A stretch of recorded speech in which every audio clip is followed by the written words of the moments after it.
প্রতিটা দিন যাচ্ছে আর আমরা একটু একটু করে বোধহয় নিশ্চয়তার পথে হাঁটছি, একটু একটু করে স্বস্তির নিঃশ্বাস নিতে শুরু করেছি। কারণ বিশ্বের বিভিন্ন প্রান্তে যেমন ভ্যাকসিন প্রয়োগ শুরু হয়েছে, এর সুফলের ঘোষণাও কিন্তু আসছে। একই সাথে দু একটি সংকট থাকলেও সার্বিকভাবে বলে দেওয়া যায় জনমনে একটা স্বস্তি আসছে। সেই স্বস্তির পথে হাঁটতে চাই, কারণ এই বন্দি দশা থেকে মুক্তি চাই। আমাদের পারস্পরিক যে সম্পর্কগুলো ছিল, খোলা ময়দানে সবার সাথে হাস্যোজ্জ্বল মুখে ভাব বিনিময় করা, সেই সময়টায় আবার ফেরত যেতে চাই। যাই হোক, সংকটের এই সময় যদি আপনাদের সহায়তা না পাই, তবে হয়তো আমরা সেই পথে খুব বেশি দূর এগোতে পারবো না। কারণ আপনাদের প্রত্যেকের এই মুহূর্তে আরও একটু বাড়তিভাবে সচেতন হতে হবে। শেষ সময়ে এসে সংক্রমিত হওয়া যাবে না। মাস্ক পরতে হবে, নিয়মিত বিরতিতে জীবাণুনাশক কিংবা সাবান পানি দিয়ে হাত দুটো জীবাণুমুক্ত করতে হবে। এবং সংকটের এই সময় যদি কোনো স্বাস্থ্য জিজ্ঞাসা জন্মে, তবে করোনা হেল্প ডেস্ক আপনাদের জন্য আয়োজন করা হয়। সরাসরি ফোন করতে পারেন কিংবা লিখে জানাতে পারেন যে কোনো স্বাস্থ্য জিজ্ঞাসা। পুরো আয়োজন জুড়ে আপনাদের সাথে আছি আমি জুলহাস জুবায়ের, এবং আপনাদের প্রশ্ন দিতে প্রতিদিনের মতো আজও আমাদের সাথে আছেন অধ্যাপক ডাক্তার এস এম মোস্তফা জামান, মেডিসিন ও হৃদরোগ বিশেষজ্ঞ BSMMU, আছেন ডাক্তার শারমিন আব্বাসী, সহযোগী অধ্যাপক প্রসূতি ও স্ত্রীরোগ, আনোয়ার খান মডার্ন মেডিকেল কলেজ ও হাসপাতাল। এছাড়াও ডাক্তার আবু সাইদ শিমুল আছেন, যিনি শিশুরোগ বিশেষজ্ঞ, মুগদা মেডিকেল কলেজ হাসপাতালে কর্মরত রয়েছেন। যারা লিখবেন তারা একটু বিস্তারিত লিখবার চেষ্টা করবেন, অতীত হিস্ট্রি থাকলে তাও আমাদের জানাবার চেষ্টা করবেন, তাতে করে আপনাদেরকে স্বাস্থ্যসেবা দিতে আমাদের সুবিধা হবে। তবে মনে রাখতে হবে, গত 24 ঘন্টায় কিন্তু দেশে আরও 17টি পরিবার তাদের স্বজন হারিয়েছে। নতুন করে শনাক্ত হয়েছেন 978 জন। মৃত 17 জনের মধ্যে 15 জন পুরুষ ও 2 জন নারী। মহামারীতে এ পর্যন্ত দেশে প্রাণহানি 7,687 জন।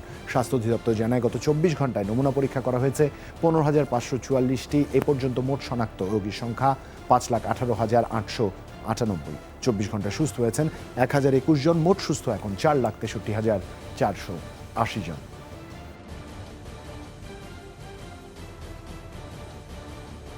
প্রতিদিনের মতো আজও মনে করিয়ে দিতে চাই, নিয়মিত বিরতিতে জীবাণুনাশক কিংবা সাবান পানি দিয়ে হাত জীবাণুমুক্ত করবার কথা ভোলা যাবে না। যারা ফোন দিচ্ছেন, টেলিভিশনের ভলিউমটি কমিয়ে ফোন দিবেন। একজন অলরেডি আমাদের ফোন দিয়েছেন, দর্শকের ফোনটি আমরা নিতে চাই। দর্শক, আপনার নাম এবং বয়স বলে প্রশ্ন করুন।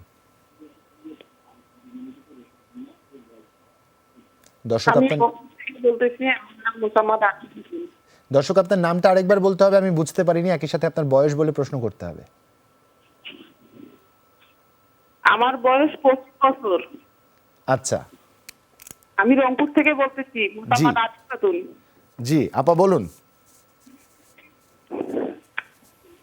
আমার সমস্যা হলো, আমি কখনো বড় ডাক্তারের কাছে যাই নাই এখনো। জি। তো সবসময় মাথা ব্যথা করে, মাথা ভার হয়ে থাকে। আচ্ছা। আর অস্থিরতা ভাব লাগে, এমন মনে হয় যে পৃথিবীটা এলোমেলো হয়ে আসতেছে। আচ্ছা, এটা কতদিন ধরে হচ্ছে? এটা কি করোনার সময়কাল ব্যাপী হচ্ছে? না, এই বেশ 7-8 দিন থেকে এরকম হচ্ছে। 7-8 দিন থেকে? আচ্ছা, এর মধ্যে কি কোনো পারিবারিক বা মানসিক চাপ পড়েছে কিনা আপনার উপরে? না না, এরকম কোনো হয় না। আমার এমনিতে আগে থেকে অস্থিরতা ভাব লাগতো, টেনশন হইতো, আন্দাজি। আচ্ছা, এমনিতে হইতো। মানে আপা, আপনি দুশ্চিন্তা করেন বেশি, তাই তো? দুঃখিত, সংযোগটি বিচ্ছিন্ন হয়েছে। আমরা পুনরায় প্রত্যাশা করব সেই সংযোগটি তিনি যদি আবার ফোন দেন, তার প্রশ্নটি নিয়ে আমরা একটু বিশেষ একটি বিষয় আলোচনা করতে চাই। আমরা জানি বাংলাদেশের যে ভ্যাকসিন, প্রফেসর মোস্তফা জামান, তার ক্লিনিক্যাল ট্রায়ালের অনুমতি মিলেছে। এই বিষয়টা নিয়ে আপনাদের তিনজনের কাছ থেকে 30 সেকেন্ড করে একটু জানতে চাই। প্রফেসর মোস্তফা জামান, প্রথমে আপনাকে দিয়ে শুরু করব। জি, ধন্যবাদ জানাচ্ছি। আসলে অত্যন্ত আনন্দের সাথে আমরা এই ঘোষণাটি শুনতে পেরেছি যে বাংলাদেশও এই টিকার ট্রায়ালের একটি অনুমোদন পেয়েছে। এটি আমাদের জন্য একটি আনন্দের সংবাদ যে বাংলাদেশের মতো এরকম একটি রাষ্ট্র কিন্তু আমরা চেষ্টা করলে পারি। তবে আমরা আশাবাদ ব্যক্ত করব যাতে এটি নিয়মতান্ত্রিক পদ্ধতিতে করা হয়, তাহলে কিন্তু আমাদের দেশের মানুষ শুধু বিদেশের উপর নির্ভরশীল হয়ে থাকতে পারবে না। কারণ আমরা দেখছি দেশে টিকা নিয়ে এক ধরনের অনিশ্চয়তা তৈরি হয়েছে। আমরা এই অনিশ্চয়তা যে দূর করতে পারতাম, যদি আরো আগে থেকে এই ধরনের সিদ্ধান্ত নিতে পারতাম। কারণ আমরা জানি যে গত বছরই কিন্তু এই ধরনের একটি ঘোষণা দেওয়া হয়েছিল যে বাংলাদেশে টিকা উৎপাদনের। আমরা তারপরও আশায় বুক ভরে থাকবে, কারণ আমরা জানি 2020 সালে কিন্তু আমরা এক ধরনের হতাশাজনক বা করোনার জন্য দুঃসংবাদ শুনেছি। 2021 সালকে আমরা স্বপ্ন দেখতে চাই, যাতে করে আমরা করোনাকে মোকাবিলা করে এই যুদ্ধে জয় হতে পারি। সেই সাথে আপনি যে সংবাদটি দিচ্ছেন, আমরা আলোচনা করলাম। আমরা আশায় বুক বাঁধছি, বাংলাদেশের টিকা যেটি অনুমোদন দেওয়া হয়েছে, আশা করি সেটি কার্যকর হবে এবং বাংলাদেশের মানুষ উপকৃত হবে। ধন্যবাদ। ডাক্তার শারমিন আব্বাসী, আপনার যদি কিছু যোগ করবার থাকে।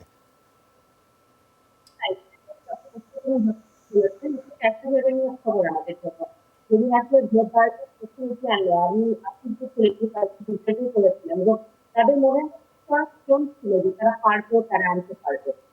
যে ট্রায়ালের ক্ষেত্রে ব্যাপারটি আসলে তখন অনেক ধরনের যে তাদের সেদিনকার যে স্ট্রেংথ এবং সে কিন্তু কান্না করেছিল আপনার খেয়াল আছে কিনা, কথা বলতে কিন্তু ছেড়ে দিয়েছিল। তো দেশের প্রতি ভালো থাকা এবং এই যে তাদের একটি মেন্টাল স্ট্রেংথ আমাদের কিন্তু ধীরে ধীরে এক ধাপ এগিয়ে যাচ্ছে যখন ক্লিনিক্যাল ট্রায়ালের জন্য এটা অনুমোদন পেল। যদি থার্ড করোনার ফলটা সিরিজের সাথে এই ক্লিনিক্যাল ট্রায়াল সবকিছু সংমিশ্রণ করে যখন ফাইনাল ইম্প্যাক্ট পাবো তখন সে বলতে পারবে যে হ্যাঁ অ্যাকচুয়াল সাকসেস আমাদের হাতে এসেছে। ধন্যবাদ ডাক্তার শারমিন আব্বাসী। ডাক্তার আবু সাইদ শিমুল। আসলে এটা আমাদের জন্য অবশ্যই একটা সুসংবাদ আমি বলবো, কারণ আসলে প্রতিটি দেশের কিন্তু ভাইরাসের প্রকার আলাদা। আমরা জানি যে জেনেটিক মিউটেশন হচ্ছে, সুতরাং আমাদের দেশে ভাইরাসটি কি অবস্থায় রয়েছে, কোন মিউটেশনে আসলে জেনেটিক কোন অবস্থায় আছে, সুতরাং আমাদের নিজেদের ভ্যাকসিন হলে যেটা হবে যে আমাদের এখানে যে ভাইরাসের যে স্ট্রেন রয়েছে সেগুলোর ক্ষেত্রে যেটা অধিকতর কার্যকরী হবে, এবং আমাদের আবহাওয়া এবং আমাদের যে নিজের রোগ প্রতিরোধ ক্ষমতা সেক্ষেত্রে নিজেদের ভ্যাকসিন হলে সেটা আমাদের জন্য অনেক সুবিধা হয়। কিন্তু আরেকটি বিষয় কিন্তু খুবই গুরুত্বপূর্ণ, ভ্যাকসিন কিন্তু এখন সায়েন্টিস্ট বা ডাক্তারদের কোনো বিষয় নয়, এটা কিন্তু ভূ রাজনৈতিক একটা বিষয়। সুতরাং কাকে ভ্যাকসিন দিবে কাকে ভ্যাকসিন দিবে না, এটা রাজনৈতিক টানাপোড়েনের একটা বিষয় রয়েছে। আমাদের নির্ভরশীলতা অন্যান্য দেশের প্রতি, এই যে আমরা ভ্যাকসিন অন্য দেশ থেকে আনছি, পর্দার অন্তরালে কিন্তু অনেক কিছু ঘটে যাচ্ছে, যে অনেক কিছু হয়তো স্যাক্রিফাইস করতে হচ্ছে, অনেক কিছু তাদেরকে অনেক কঠিন শর্তে বা আমাদের যদি ভ্যাকসিন দেন আমরা অমুক অমুক অমুক ভবিষ্যতে আপনারা দিব, এই যে একটা নির্ভরতা ভূ রাজনৈতিকগত ভাবে একটা শক্তিশালী পর্যায়ে উন্নীত করো আমরা মনে করি যদি নিজেদের একটা ভ্যাকসিন থাকে। অসংখ্য ধন্যবাদ ডাক্তার আবু সাইদ শিমুল। আপনি সত্য দিকটা খুব সুন্দর করে ইঙ্গিত করেছেন। একজন দর্শক আছেন আমাদের সাথে। দর্শক, আপনার নাম এবং বয়স বলে প্রশ্ন করুন। দর্শক, আপনার নাম এবং বয়স বলে প্রশ্ন করতে হবে। এখন করব? জি, এখনই করুন। আসসালামু আলাইকুম। ওয়ালাইকুম আসসালাম। আমি শাহিনুর বলছি, মগবাজার, ঢাকা থেকে। জি আপা, বলুন। আমার বয়স 42। আমি আমার বেবি সম্পর্কে জানতে চাচ্ছি। নিশ্চয়ই শাহিনুর আপা। জি, আমার বেবি আজকে 1 মাস 3 দিন ওর বয়স, ওর নরমালি হয়েছে। কি নাম ওর? ওয়াসিফ। ওয়াসিফ। জি, ওর হয়েছে ডান চোখ দিয়া পানি পড়তেছে। আপনাদের এখানে একটা মেসেজ, ওই স্যার একটা মেসেজ দেখিয়েছিল চোখের কোণা থেকে মেসেজ করার জন্য, ওইটা আমি করিয়েছি, কিন্তু এখন ময়লা আসা বন্ধ হয়েছে কিন্তু পানি ঝরাটা বন্ধ হচ্ছে না। আচ্ছা, আর এমনিতে জ্বর টর কিছু নেই তোর? না না, জ্বর তোর আলহামদুলিল্লাহ সব দিক দিয়ে ভালো আছে, শুধু ওর পানিটা আসছে। চোখের পানি পড়ছে, তাই তো? জি, ডাক্তার আবু সাইদ শিমুল। এক চোখ দিয়ে। জি, এক চোখ দিয়ে চোখ পানি পড়ছে। জি, ওকে শুধু বুকের দুধ খায় না অন্য কোনো জি, ফর্মুলা ওর শুধু বুকের দুধ খাচ্ছে, কিন্তু দেখা যাচ্ছে শেষ রাত্র থেকে হয়তো কোনো সময় বুকের দুধ পাচ্ছে না। আমি ওকে একটু দুধ দিচ্ছি 1 চামচ 30 ml। এটা মাঝে মধ্যে। আচ্ছা, আপনাকে ধন্যবাদ। জি জি, আপনাকে ধন্যবাদ প্রশ্ন করার জন্য। আমরা বুঝতে পেরেছি এই ধরনের সমস্যা কিন্তু অনেকেরই হয়ে থাকে। প্রথমে যেটা দুধ খাওয়ার ক্ষেত্রে যেটা বলবো যে আমরা বারবার করে 2 ঘন্টা পর পর যদি একটু বুকে নিই, পজিশনিং অ্যাটাচমেন্ট একটু ঠিক রাখি, যদি এটা সম্ভব না হয় নিকটস্থ একজন বিশেষজ্ঞের পরামর্শ নিই যে কিভাবে করলে দুধটা চলে আসবে। কারণ এটা শুধু আজকের বিষয় না, এটা সারা জীবনের বিষয়। কিন্তু তার ইমিউনিটি গড়ে ওঠা সারা জীবন ধরে কিন্তু ভুগবে। সামান্য করে দিলে, যারা ধূমপান করে তারা বলে যে আমি তো খুব বেশি খাই না, দিনে 2-3টা খাই। খারাপ জিনিস অল্পতে গ্রহণ করলেও খারাপ, এটা একটু যদি আপনি মনে রাখেন বাচ্চার জন্য ভালো হবে। আর যেটা বলছেন যে ময়লা চলে গিয়েছে, তার মানে তার ইনফেকশনটা এই মুহূর্তে নাই, সেক্ষেত্রে কিছু নিয়ম আসলে মানতে হবে, যেটা পাউডার ব্যবহার না করা, কাজল ব্যবহার না করা, টিপ ব্যবহার না করা, তেল ব্যবহার না করা, অর্থাৎ চোখের আশেপাশে যে অঙ্গ প্রত্যঙ্গ গুলো রয়েছে সেগুলো যদি বাইরের জিনিস আপনি ব্যবহার করেন এই জিনিসটা একটু থেকে যাবে। আর আমি বলে এটা চিন্তিত হওয়ার একেবারে কারণ নেই। অনেকে যেটা করে ভয় পেয়ে আস্তে আস্তে আসলে মাসাজটা করে যে বাচ্চা কোনো ব্যথা পাবে কিনা। আমি আপনাকে নিশ্চয়তা দিতে পারি এটা একেবারেই ব্যথা পাবে না। যখন সে দুধটা খাবে তার যে কনসেন্ট্রেশন অন্যদিকে যখন ডাইভার্ট হবে তখন একটু জোরের সাথে দেবেন। এটা 40 বার আমরা বলি, সকালে 10 বার, দুপুরে 10 বার, বিকেলে 10 বার, রাতে 10 বার, এভাবে যদি আপনি দেন ইনশাআল্লাহ দেখবেন যে 10-15 দিনের মধ্যেই ভালো হয়ে যাবে। এটা 1 বছর পর্যন্ত আপনাকে আসলে কন্টিনিউ করতে হবে, না হলে কয়দিন পর পর আবার হবে। এই নিয়মগুলো যদি একটু মেনে চলেন ইনশাআল্লাহ আপনার বাচ্চা পুরোপুরি ভালো হবে। ধন্যবাদ ডাক্তার আবু সাইদ শিমুল। দেওয়ান রুবেল আমাদের লিখছে গাজীপুর থেকে, দীর্ঘদিন ধরে তার শুকনো কাশি, মাঝে মধ্যে শ্বাসকষ্টজনিত রোগে তিনি ভুগছেন। এই বিষয়ে করোনার ঝুঁকি আছে কিনা, থাকলে করণীয় কি জানতে চেয়েছেন প্রফেসর মোস্তফা জামান। জি ধন্যবাদ। আসলে আমরা জানি যে শীতকালে কিন্তু প্রতি বছর আমাদের দেশে এমনিতেই কিন্তু হাঁচি, কাশি, সর্দি, জ্বর এ ধরনের ফ্লু বা আমরা সমস্যা হয়ে থাকে। সবাই জানেন বিশেষ করে শীতের আগে এবং শীত যাবার সময় এটি বেশি হয়ে থাকে। এর সাথে অ্যালার্জি বা শ্বাসকষ্ট, অ্যাজমারও কিছু সম্পর্ক থাকে। পাশাপাশি আমরা দেখছি যে করোনাকালে কিন্তু আমরা করোনার প্রভাবে এই ধরনের সমস্যা থাকে। এবং এই দুটিকে পার্থক্য করা খুবই কঠিন হয়ে যায়। তবে এ কথা বলা যাবে না যে শ্বাসকষ্ট কাশি হলে সবারই যে করানো হবে তা কিন্তু নয়। তবে যেহেতু মহামারী কাল, আমরা অবশ্যই সতর্ক থাকবো। কারো যদি শ্বাসকষ্ট থাকে, হাঁচি কাশি এগুলো এই ধরনের সমস্যা থেকে থাকে, জ্বর থাকে, অবশ্যই করোনা টেস্ট করে নেওয়া ভালো। তবে এর একটি জিনিস মনে রাখতে হবে যে আমাদের দেশে আগে কিন্তু হাঁচি কাশি হলে দীর্ঘমেয়াদী আমরা কিন্তু যক্ষা বা এই ধরনের অ্যালার্জি বা জনিত এগুলো আমরা সাসপেক্ট করতাম, এমনকি যক্ষার টেস্টও করতাম। তা আমরা বলবো যেহেতু আমাদের দেশে এখনো সে ধরনের সমস্যাগুলো আছে, নানা কারণে হতে পারে, যেহেতু সিজনাল সমস্যা যদি হয়ে থাকে, আমরা চেষ্টা করব যে করোনা টেস্ট করবার জন্য, পাশাপাশি অন্যান্য যে টেস্ট গুলো আছে সেগুলো করে, আর যদি মনে করেন একান্ত প্রত্যন্ত অঞ্চলে থাকে সেক্ষেত্রে চিকিৎসকের পরামর্শ নিয়ে আমরা কিছু সাময়িক ওষুধ আমরা যেমন এখানে দিয়ে থাকি। একটি হলো অ্যালার্জি, যদি সমস্যা আপনি জানতে পারেন তার আগে থেকে আছে, তাহলে আমরা ট্যাবলেট মন্টেলিউকাস 10 মিলিগ্রাম প্রতি রাতে একটি করে খাবেন, ট্যাবলেট পেক্সো 120 মিলিগ্রাম এটিও প্রতি রাতে একটি খাবে আগামী 15 দিন, এবং একটু গরম পানির ভাব নেবেন। আর যদি দেখেন যে তার সমস্যা হয়, ঠান্ডা পানি এড়িয়ে চলবেন, ধুলোবালি এড়িয়ে চলবেন। আর এর সাথে যদি সম্ভব হয় একটি অ্যাজমাসল ইনহেলার 2 চাপ সকালে, 2 চাপ রাতে নেবেন। যদি উপকার পেয়ে থাকেন তাহলে বুঝতে পারবেন যে এটি আসলে আপনার এই শীতকালীন সময়ে অ্যাজমা বা অ্যালার্জির জন্য হচ্ছে। তারপরে যদি ভালো না হয় তাহলে আমাদের আরো কিছু পরীক্ষার প্রয়োজন হতে পারে এবং চিকিৎসকের সাথে সাক্ষাতের পরামর্শ করলে ভালো হয়। ধন্যবাদ প্রফেসর মোস্তফা জামান। একজন দর্শক আমাদের সাথে লাইনে আছেন, তার আগে একটি প্রশ্ন নিতে চান। সোমাদে লিখছেন, আলট্রাসোনোগ্রাফি রিপোর্ট আমাদের জানাচ্ছেন 33 সপ্তাহের অন্তঃসত্ত্বা তিনি এবং visible fetus with cephalic presentation with single loop of nuchal cord around the neck, fetal neck. মতামত জানতে চেয়েছেন ডাক্তার শারমিন আব্বাসী আপনার কাছে, সেই মতামত নিব। তবে তার আগে একজন দর্শক আমাদের সাথে, দুঃখিত সংযোগটি বিচ্ছিন্ন হয়েছে। ডাক্তার শারমিন আব্বাসী, এই প্রশ্নটির উত্তর নিতে চাই আমরা। আচ্ছা, এরকম আল্ট্রাসাউন্ড আমরা অনেকেই পাই, এটাকে বলা হয় কর্ড অ্যারাউন্ড দ্য নেক। যদি বাংলায় আমি বলি, মায়ের যে মা এবং বাচ্চার সংযোগস্থলে যে নাড়িটি আছে সেটি আসলে গলার চারদিকে পেঁচিয়ে থাকার মধ্যে কি ঘটনা। এখন এটি অনেকের ক্ষেত্রে হয়, এটি হলে কি কি প্রবলেম হতে পারে? একটা প্রবলেম হতে পারে যে ডেলিভারির সময় অনেক সময় বাচ্চাটি ডিসেন্ড করে না, নিচের দিকে নামতে সমস্যা হয়। অনেক সময় কর্ডটা যদি শক্ত করে পেঁচিয়ে থাকে তখন অনেক সময় বাচ্চার শ্বাস প্রশ্বাসে প্রবলেম হয়। অনেক সময় যেটা হয় সেটি হচ্ছে যে যারা ডেলিভারি করার ওই সময় যদি একটু এটাকে খেয়াল না করা হয়, চাপ পড়ে যায় বা টান পড়ে যায়, সেক্ষেত্রে একটু অঘটন ঘটতে পারে। অর্থাৎ এটি যখন হয় তখন আমরা মায়েদেরকে বলি যে আপনাদের দায়িত্ব হচ্ছে বাচ্চার নড়াচড়াটা খেয়াল রাখা। বাচ্চা আগে যে পরিমাণ নড়তো তার থেকে যদি নড়াচড়া কম পান, এবং বিশেষত 24 ঘন্টায় যদি 12 বারের কম নড়াচড়া পান, তাহলে অবশ্যই চিকিৎসককে জানাতে হবে। কারণ অনেক সময় যদি সেটি চাপ পড়ে এত খারাপ ভাবে, খারাপ পজিশনে, সেখান থেকে বাচ্চার সার্কুলেশনের প্রবলেম হতে পারে, তখন বাচ্চা খারাপ হতে পারে। আর দ্বিতীয় হচ্ছে এই রিপোর্টটি আপনি যখন আপনার ডেলিভারি হবে তখন চিকিৎসককে অবশ্যই দেখাবেন যে এমন একটি ফাইন্ডিং আছে, তখন হয়তো ডেলিভারি টাইমটাই এটা খেয়াল করা হবে। তো এই দুটোই হচ্ছে আসল কথা। আর আরেকটি জায়গায় যেটি হয় যে অনেক সময় এই কর্ডটি আবার আনরোলিং হয়ে যায়, অর্থাৎ যখন প্যাচ খেয়ে থাকে সেটি আবার বাচ্চার মুভমেন্টের সাথে সাথে এটিও ঘুরে যায়। অতএব সেটি যদি হয় তখন তো সেখানে চিন্তার কোনো কারণ থাকে না। অতএব এই জায়গাগুলো যদি একটু খেয়াল রাখেন, আমরা বলবো যে এই সময়টায় বাচ্চার মুভমেন্টই আপনাকে একমাত্র গাইড করবে যে আসলে আপনি কোন দিকে যাবেন, কি সিদ্ধান্ত নেবে।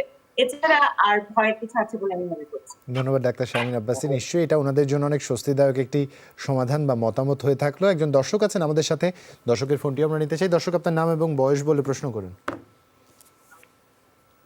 দর্শক, আপনার নাম। ওয়ালাইকুম আসসালাম। জি স্যার, আমি ফারহানা গাজীপুর থেকে বলছি। ফারহানা আপা, প্রথমে টেলিভিশনের ভলিউমটি কমাতে হবে, তারপরে প্রশ্ন করুন।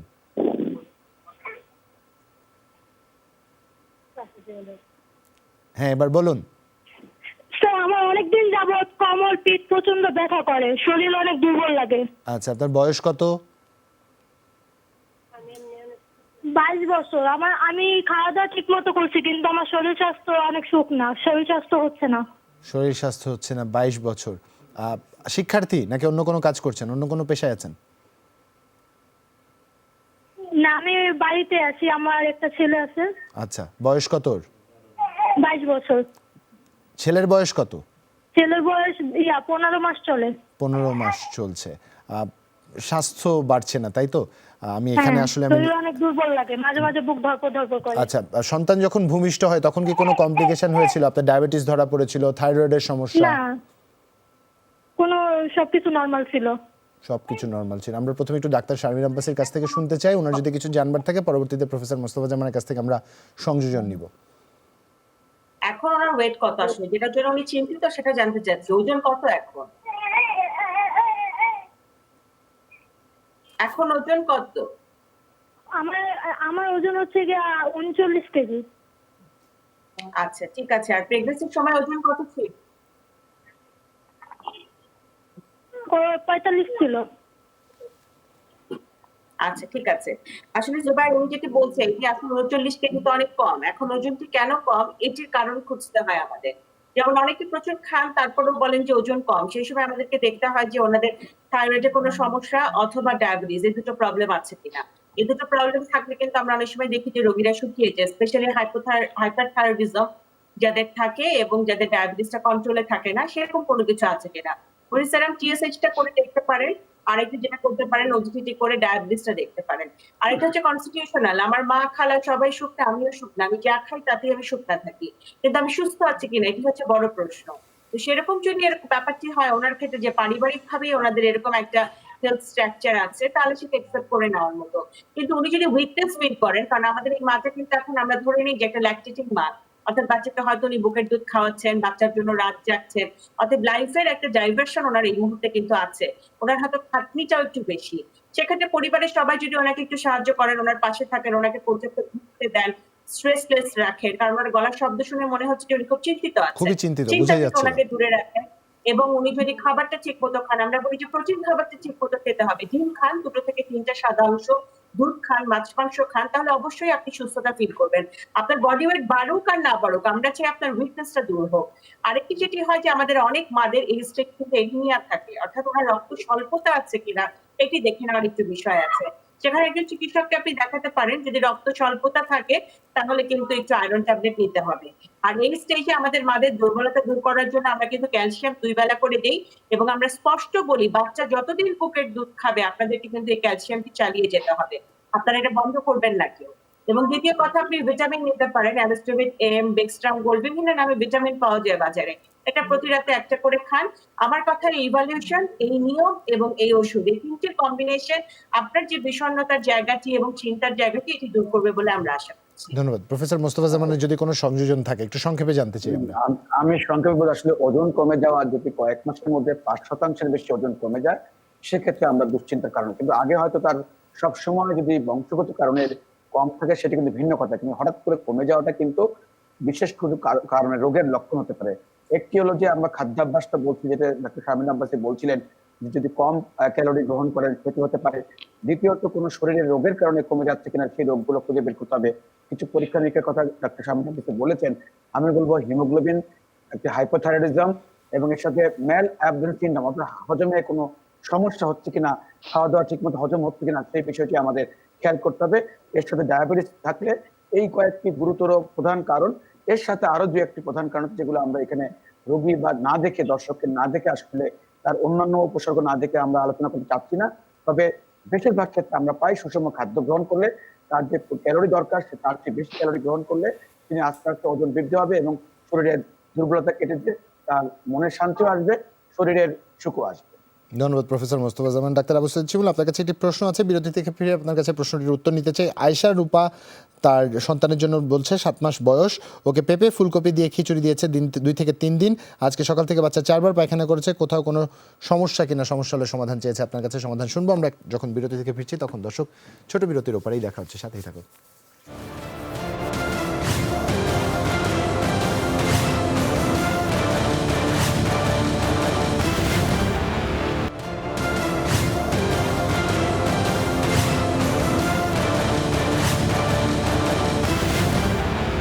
স্বাগত। আপনারা দেখছেন corona help desk, Zulhas Zubair আপনাদের সাথেই আছে। আমরা সরাসরি ডাক্তার আবু সাইদ শিমুলের কাছে চলে যেতে চাই। আয়েশা আরমান রূপা প্রশ্ন করেছিলেন তার সন্তানের জন্য। জি, আসলে আপনার এই মুহূর্তে কিছু আসলে পরামর্শের প্রয়োজন। ওষুধের চেয়ে এই দিকটা বেশি গুরুত্বপূর্ণ। অনেকেই আসলে এই একটা ধারণা রয়েছে যে 7 মাসে পড়লেই বোধহয় খিচুড়ি দিয়ে দিতে হবে, অর্থাৎ বিভিন্ন মাধ্যমে, সেটা ইন্টারনেট হোক বা ইউটিউব হোক, বিভিন্ন মাধ্যম থেকে খিচুড়ি নিয়ে এত প্রচারণা হয়েছে, এটা একটা ভালো দিকও রয়েছে। কিন্তু আসলে শুরু থেকে একদম খিচুড়ি দিয়ে দিলে এই ধরনের সম্ভাবনাটা আসলে হয় যে বাচ্চাদের আসলে হজম সবগুলি যে পেটে হয় তা কিন্তু না। আমাদের হজমের একটা বড় অংশ কিন্তু মুখের ভেতরে হয়েছে। মুখ থেকে যে লালা বের হয় তাতে অনেক ধরনের পদার্থ থাকে, তাতেও কিন্তু কিছুটা পাচকে সাহায্য করে। কিন্তু 7 মাসের একটা বাচ্চা, তার তো মুখের ভেতরের গঠন ততটুকু হয়নি যে এই খিচুড়িটা সে হজমে কিছুটা সাহায্য করতে পারবে। সেটা মনে রাখার প্রয়োজন রয়েছে। কারণ এই ১ম ৬ মাসে সে দুধই খেয়েছিল। এখন হঠাৎ করে সলিডে চলে গেলেই ১ম থেকে আসলে খিচুড়িটা একেবারে উচিত নয়। এক্ষেত্রে ১ম যেটা পরামর্শ হবে, আপনি যে খিচুড়িটা দিচ্ছেন সেটা আপাতত বন্ধ করেন। তাহলে কি করবেন? এই ট্রানজিশন এর সময়টাতে দুধের সাথে যে দুধটাই সে খাচ্ছে তাতে অল্প কয়েক দানা ভাত নিয়ে অল্প করে খাবেন। সে ভাতটা যদি হজম করতে পারে একটু ডাল দেন, সেটা যদি হজম করতে পারে একটু আলু দেন। এভাবে আস্তে করে বাড়াবেন। অনেকে আরো যেটা করেন যে একসাথে অনেকগুলি সবজি দিয়ে দেন। পটল, ফুলকপি, মিষ্টি কুমড়া অনেকগুলি। একটা সবজি দিলেই যথেষ্ট আসলে। সেই দিকটা আসলে খেয়াল করতে হবে। এই বয়সে আপনি দুবার খাবেন, আধা বাটি করে দুবার। এই অনুষ্ঠানে আমরা অনেকবারই বলেছি। কিন্তু এই মুহূর্তে যেটা করবেন অল্প করে খান। আধা বাটি করে দুবার, সেটা আরো পরে শুরু করবেন আসলে। যখন পুরো প্রক্রিয়াটা শেষ হবে সবকিছু সে হজম করতে পারবে। এটা হচ্ছে ১ম পরামর্শ। ২য় পরামর্শ, যে এই সময় আপনি জিঙ্ক সিরাপটা একটু দিতে পারেন, যে ১ চামচ করে প্রতিদিন ১০ দিন খাবেন। আর প্রতিবার মলত্যাগের পর যেটা করবেন, আপনি স্যালাইন খাবেন। কতটুকু স্যালাইন খাবেন? স্যালাইন খাবেন হচ্ছে ১০ চামচ থেকে ২০ চামচ।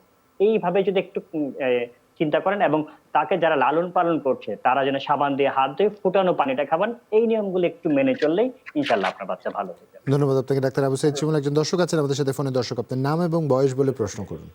জি, আসসালামু আলাইকুম। আমি আসিফ, চট্টগ্রাম থেকে বলছি। ওয়ালাইকুম আসসালাম। আমার ওয়াইফ হচ্ছে যে আমাদের 10 মাসের একটা বেবি আছে, বাহ। Caesarean baby. জি, তো আমার ওয়াইফের বাচ্চা হওয়ার পর থেকেই প্রচন্ড রকমের কোমর ব্যথা, আচ্ছা এবং গত কিছুদিন যাবত কোমর থেকে মানে কোমর ঘুমানোর পরে রাতে কোমর মুভ করতে পারে না, আচ্ছা মানে কোনো ধরনের পাশ ফিরতে পারে না আর কি। আচ্ছা অনেক ধরনের মানে মেসেজ করতে হয়, কোনো ধরনের মানে পুরো শরীর কোমর থেকে নিচ পর্যন্ত প্রায় অবশ্যের মতো হয়ে থাকে আর কি। আচ্ছা, আমাকে একটু তথ্য দিয়ে সহায়তা করতে হবে। ওনার ওজন কত? ওনার ওজন হচ্ছে যে 65। 65। জি। 65। ডাক্তার শারমিন আব্বাসী, আপনি যদি আর কিছু জানবার থাকে। না, আমরা এটি উত্তর দিচ্ছি। এটি হচ্ছে কি, যে সিজারিয়ান সেকশনের পরে কিন্তু অনেকেই চিন্তা করেন যে সিজারিয়ান সেকশনের যে অ্যানেস্থেসিয়াটি দেওয়া হয় সেটার কারণে হয়তো তাদের ব্যাক পেইনটা আছে, বা দীর্ঘমেয়াদী যে ব্যাক পেইনের কথাটি হয় সেই ব্যথাটি আছে। আমরা এই ধারণাটি দূর করতে চাই। এই ধারণাটি দূর করতে চাই এক্ষেত্রেই যে এটি আসলে যে স্পেস দিয়ে অ্যানেস্থেসিয়াটি দেওয়া হয় তাতে কিন্তু তার প্রবলেম হওয়ার কথা নয়। এখন তারপরেও অনেকের এই প্রবলেমটি হয়। কেন হয়? এর একটি বড় কারণ আমরা বিশ্বাস করি যে এটি হয়তো আবার সিজারিয়ান সেকশনের অ্যানেস্থেসিয়ার জন্য হয়েছে। কিন্তু আসলে কিন্তু সেটির জন্য হয়নি। তারপরে যদি আমরা চিন্তা করি সেটি হচ্ছে যে প্রেগন্যান্সি রিলেটেড কমপ্লিকেশন এর জন্য এটি হচ্ছে কিনা। কারণ যখন প্রেগন্যান্সিটা আমাদের বড় হয় বাচ্চাটা, আমার কিন্তু কিছু লিগামেন্ট এবং জয়েন্টে টান পড়ে, তখন হয়তো কিছুটা ব্যথা হতে পারে। কিন্তু ডেলিভারির পর সেগুলো রিলেটেড পেইন এত দীর্ঘ সময় ধরে কন্টিনিউ হওয়ার কিন্তু কোনো কারণ নেই। তাহলে আমাদের সমাধান কি? আমাদেরকে কি করতে হবে? কারণ উনি যে কমপ্লেইন গুলো করেছেন এটা কিন্তু ওনাকে অনেক যন্ত্রণা দিচ্ছে, এবং ওনাকে কিন্তু আমরা বলবো কোয়ালিটি অফ লাইফ যেটা ওনার, সেটাকেও কিন্তু অনেক অংশে কমিয়ে দিচ্ছে। সেক্ষেত্রে এখন যেটি করতে হবে, আমরা যেটি মনে করি সেটি হয় সেখানকার জয়েন্ট রিলেটেড কোনো প্রবলেম, অথবা সেখানকার বোনস রিলেটেড কোনো প্রবলেম, অথবা নার্ভ রিলেটেড কোনো প্রবলেম। অতএব সেই জায়গাটা ইভালুয়েশন করতে হবে। অনেক সময় আমরা নিজেরাই হয়তো এক্সট্রা লাম্বোসাক্রাল রিজন দিয়ে দিই, সেখানে আমরা দেখি যে কোনো ধরনের কম্প্রেশন আছে কিনা। কারণ মেসেজ দিয়ে যে ব্যথাটা কমাতে হয় বা পেইন কিলার দিয়ে যে ব্যথাটা কমাতে হয় এটা কিন্তু নর্মাল নয়। অনেক সময় শরীরে প্রচন্ড ভিটামিন ডি এবং ক্যালসিয়ামের ঘাটতি হয় আমাদের মহিলাদের। আমি বলবো যে সেটা উনি নিয়ে নিতে পারেন, এখন চোখ বন্ধ করে নিতে পারেন 2 বেলা করে ক্যালসিয়াম এবং ভিটামিন ডি যেই আমাদের কোর্সটি আছে 20,000 করে, যেটি নিতে হয় যে প্রতি সপ্তাহে একটা করে, টোটাল 8টা, সেটাও কিন্তু উনি নিয়ে নিতে পারেন। তবে আমরা ওনাকে অনুরোধ করব যে একজন উনি যদি নার্ভ স্পেশালিস্ট অর্থাৎ নিউরোলজির যারা কাজ করেন তাদেরকে একটু দেখিয়ে নেন। তারা কিন্তু একটা প্রপার ইভালুয়েশন করে ওনার কারণটি খুঁজে বের করার চেষ্টা করবে।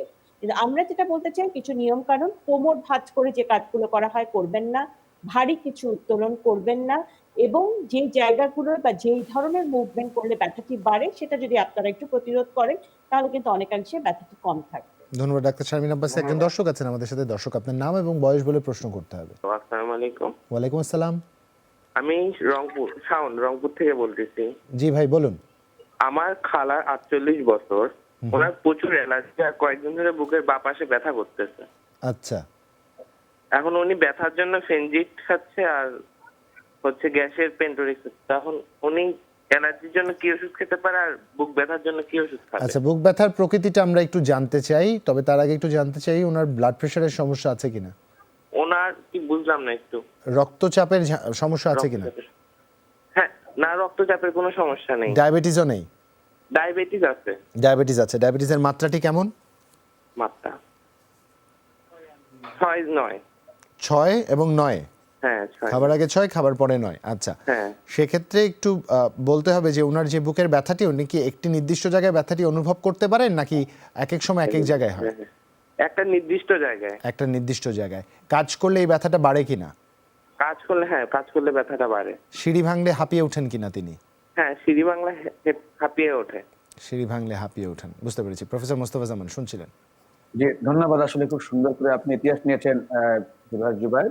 আমরা তাকে বলবো, যদি পরিশ্রম করলে বা হাঁটাহাঁটি করলে বুকের চাপ অথবা ভার হয়, সেক্ষেত্রে আমরা, যেহেতু ডায়াবেটিস আছে, সেক্ষেত্রে কার্ডিয়াক বা হৃদরোগ আছে কিনা একটি সন্দেহ থাকতে পারে। যদি ডায়াবেটিস না থাকতো তাহলে আমাদের সন্দেহের কারণটি কমে যেত।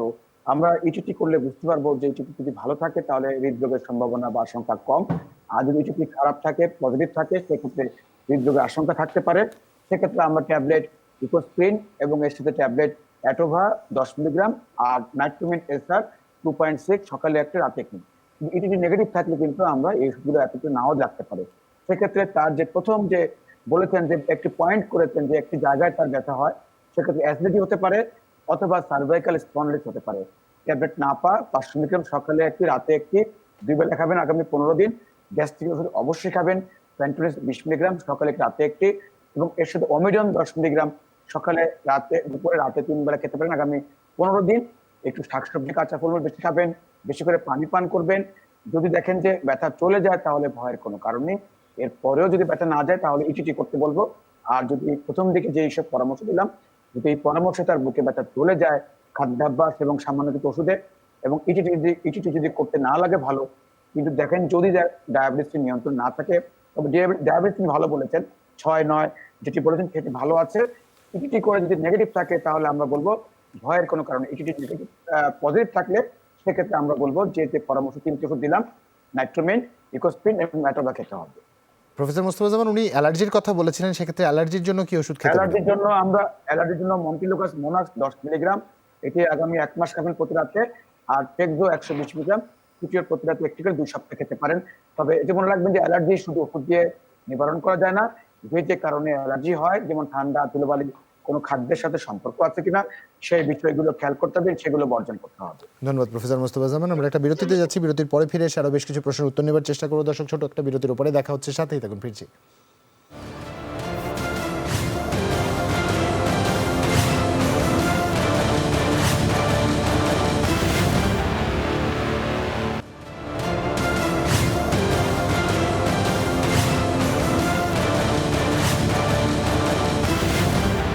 স্বাগত আরেকবার করোনা হেল্প ডেস্ক, দেখছেন সুলহা জুবাইর আপনাদের সাথেই আছে। আমরা সরাসরি ডাক্তার আবু সাইদ শিমুলের কাছে একটু যেতে চাই। রাফিউল ইসলাম লিখছে, তার বাবুর বয়স 32 দিন, পেটে প্রচুর গ্যাস মনে হয় এবং দিনে 50 থেকে 60-এর অধিকবার বায়ু নির্গত হয়। ফ্লাকল খাচ্ছে 3 দিন কিন্তু কাজ হচ্ছে না। দিনে একবার পায়খানা করতে কষ্ট হয়, মনে হয় পেটে ব্যথা করে, শুধু ফর্মুলা খাচ্ছে। প্রথম বাবু, তারা খুব উদ্বিগ্ন, লিখেও জানিয়েছেন আমাদের ডাক্তার আবু সাইদ শিমুল। আসলে প্রথমে দেখতে হবে কেন এই গ্যাসটা হচ্ছে। আপনি কিন্তু সুনির্দিষ্টভাবে বলেছেন যে ফর্মুলা খাচ্ছে, সুতরাং ফর্মুলা খেলে কিন্তু এই ধরনের গ্যাস বা এই ধরনের সমস্যা আসলে হতে পারে। সুতরাং এটাই চেষ্টা করতে হবে যে ফর্মুলা মিল যত তাড়াতাড়ি আসলে কমিয়ে দিয়ে বুকের দুধের দিকে চলে যাওয়া। একেবারে দুধ আসবেই না, এখন কিন্তু মাত্র 32 দিন হয়েছে, অনেক সময় বাকি আছে। কিন্তু এখন যদি আপনি নিকটস্থ একজন চিকিৎসকের কাছে গিয়ে কিভাবে বাচ্চাকে কোলে নিতে হবে, কিভাবে ধরতে হবে, সেই জিনিসগুলো একটু যদি শিখে আসেন, 2 ঘন্টা পর পর বারবার বুকের দুধ খান। সবচেয়ে বড় কথা, নিজে সেলফ মোটিভেটেড থাকতে হবে, কেন আমার বুকের দুধ আসবে না।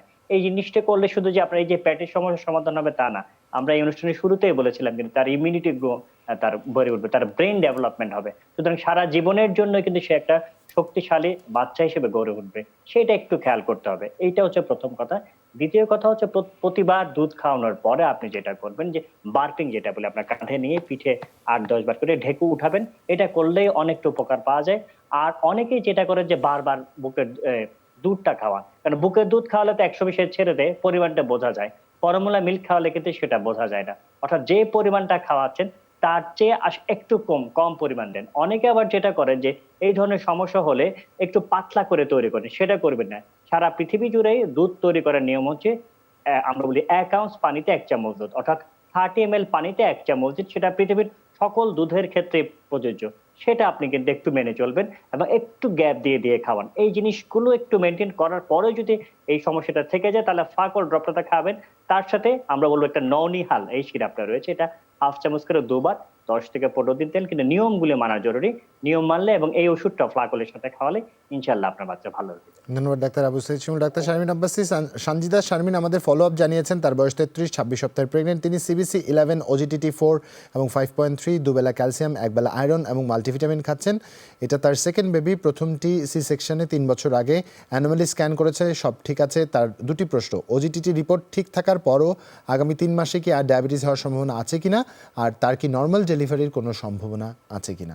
একই সাথে আরেকজন ছোট্ট একটি প্রশ্ন করেছেন, তিনি বলেছেন তার পিসিওএস এবং থাইরয়েডের সমস্যা আছে, বয়স 33, কনসিভ করতে পারবেন কিনা, মেটফরমিন খান, কনসিভ করলে বাদ দিতে পারবেন কিনা। আচ্ছা, প্রথম প্রশ্নের উত্তরটি দিব সঞ্জিদাকে। এখানে যেটি হয়েছে সেটি হচ্ছে যে সে তো আমাদের কাছে ফলো আপ একটি রিপোর্ট পাঠিয়েছে, তাকে আশ্বস্ত করতে চাই উনি যে রিপোর্টটি পাঠিয়েছেন সেই রিপোর্টটি কিন্তু অ্যাবসলিউটলি ওনার জন্য পারফেক্ট আছে এই মুহূর্তে। তারপরে পারফেক্ট রিপোর্ট থাকলে কি হলো, আমাদের কোনো টেনশনের দরকার নেই। ওজিটিটি আমাদের এখন রিপোর্টটি নর্মাল, আগামী 3 মাস নর্মাল থাকবে কিনা এটা আসলে অনেক কিছুর উপর ডিপেন্ড করে। যারা হাই রিস্ক গ্রুপ অফ প্রেগনেন্সিতে ডায়াবেটিস ডেভেলপ করার মতো, যাদের আগের প্রেগনেন্সিতে ডায়াবেটিস ছিল, মা বা বোনের ডায়াবেটিস আছে, অথবা ওভারওয়েট অথবা প্রেশার আছে, সেই গ্রুপটার কিন্তু দেখা যায় 1 মাস পর পর রিপোর্টটি চেঞ্জ হয়। এমন কোনো হাই রিস্ক যদি সিমটম ওনার থাকে তাহলে আমরা বলবো যে আবার 1 মাস পর ওজিটিটা রিভিউ করতে হবে। অথবা দেখা গেল 1 মাসে ওনার ওজন 4 কেজির বেশি উনি গেইন করলেন, সেক্ষেত্রে কিন্তু ওজিটিটি 1 মাস পর রিভিউ করতে হবে। আর এগুলো যদি না থাকে তাহলে হয়তো আমরা বলি যে 2 মাস পরে আরো একবার দেখে নিতে, ডেলিভারির আগে দিয়ে। এক্ষেত্রে এই প্রশ্নটির উত্তর আমি দিলাম। আর আরেকটি যেটি জানতে চেয়েছেন যে ওনার নর্মাল ডেলিভারি সম্ভব কিনা, অবশ্যই সম্ভব, কেন নয়। একবার সিজারিয়ান সেকশন হলে নর্মাল ডেলিভারি ম্যাক্সিমাম ক্ষেত্রেই সম্ভব হয়। সেক্ষেত্রে যদি বাচ্চা এবং আপনি বিষয়টাকে পারমিট করেন, আপনার বোনসের ধরন, আপনার কোমরের গঠন সবকিছু যদি নর্মাল ডেলিভারির জন্য প্রস্তুত থাকে তাহলে হতে পারে। আপনার যদি কোনো ধরনের ডিজিজ না থাকে তাহলে হতে পারে। বাচ্চার কন্ডিশন যদি ভালো থাকে তাহলে হতে পারে। বাচ্চা যদি ওভারওয়েট না হয় তাহলে হতে পারে। অর্থাৎ সবকিছু মিলিয়ে ম্যাচ এন্ড আমরা বলবো ম্যাপ করলে এটা আসলে শেষ অংশে বোঝা যাবে যে আপনি আসলে নর্মাল ডেলিভারির দিকে যাবেন নাকি আপনি আবারও সিজারিয়ান সেকশন করে ডেলিভারি করতে হবে। আর পিসিওএস এর যে প্রশ্নটি এসেছে সেটি আমরা বলবো যে preconceptional counselling is very important পিসিওর মাদের জন্য। হুটহাট প্রেগন্যান্সি নেওয়া যাবে না। আপনারা প্ল্যান করবেন, প্ল্যান করে চিকিৎসকের কাছে আসবেন, চিকিৎসক আপনার বেসলাইন ইনভেস্টিগেশন গুলো করবে। প্রেগন্যান্সির আগে থেকে কিছু প্রয়োজনীয় ওষুধ শুরু করব, then try for the pregnancy. তা নতুবা আমরা বলি যে হুটহাট প্রেগন্যান্সি হলে পিসিওতে মিসক্যারেজের চান্সটি অনেক বেড়ে যায়। অর্থাৎ সেই জায়গাটিতে অনুরোধ থাকবে যে আপনারা আগে চিকিৎসকের কাছে এসে পরামর্শ নিয়ে তারপরে প্রেগন্যান্সি ট্রাই করুন। ধন্যবাদ ডাক্তার শারমিন আব্বাসী। সাব্বির আহমেদ লিখছেন তার বাবার জন্য বেশ লম্বা একটি হিস্ট্রি প্রফেসর মুস্তফা জামান আপনার কাছে পাঠানো হয়েছে। উনি 22 দিন সোহরাওয়ার্দী মেডিকেলে চিকিৎসারত ছিলেন। তিনি প্রথম হার্ট অ্যাটাক করেন, পরে ব্রেন স্ট্রোক করেন। তিনি বেশ কিছু উপসর্গ আমাদের জানিয়েছেন এবং কি ওষুধ খাচ্ছেন তাও আমাদের লিখেছেন। ম্যাক্সুলিন, ভাইমেন্টা, পেন্টোনিক্স, অ্যাটোভা, কার্ভিস্টা, মেটাকার্ড, নাপাডল, কোয়াইট 25 এবং টেলমি প্রেস। তিনি সমাধান চেয়েছেন আমাদের কাছে প্রফেসর মুস্তফা জামান। জি, ধন্যবাদ জানাচ্ছি। আসলে এই প্রশ্নটি অত্যন্ত গুরুত্বপূর্ণ এই কারণে যে আমাদের দেশে অনেক রোগী আছেন যারা উচ্চ রক্তচাপ, ডায়াবেটিসে ভুগছেন এবং তার জটিলতায় স্ট্রোক এবং হার্ট অ্যাটাক হচ্ছে, কিন্তু তারা কিন্তু জানতে পারছেন না আসলে একবার স্ট্রোক হলে করণীয় কি। দ্বিতীয়ত, হার্ট অ্যাটাকের ঝুঁকি এবং স্ট্রোকের ঝুঁকি, ব্রেন স্ট্রোকের ঝুঁকি একই, কিন্তু যে দুটি প্রধান কারণে স্ট্রোক বা হার্ট অ্যাটাক হয়ে থাকে, আমরা বলি ডায়াবেটিস, উচ্চ রক্তচাপ, সেই চিকিৎসা যদি ভালো মতো করে থাকে প্রথম দিকে, তাহলে এই যে স্ট্রোক এবং হার্ট অ্যাটাক আমরা এটা প্রিভেন্ট করতে পারতাম। অর্থাৎ প্রতিরোধী উত্তম। আমরা যে কথা বলে থাকি যে উচ্চ রক্তচাপ সাধারণত আমরা সিস্টোলিক 130 এবং ডায়াস্টোলিক আমরা 90 বা 85 এর নিচে রাখার চেষ্টা করি, এবং আমরা ডায়াবেটিসের খালি পেটে 6 খাবার 2 ঘন্টা পরে 8 এবং 3 মাসের ডায়াবেটিস গড় 60% রাখার চেষ্টা করি। যদি এইভাবে রাখা যায় কাঙ্ক্ষিত লক্ষ্যে, তাহলে কিন্তু জটিলতা হিসেবে স্ট্রোক বা হার্ট অ্যাটাক কখনই হওয়ার কথা নয়।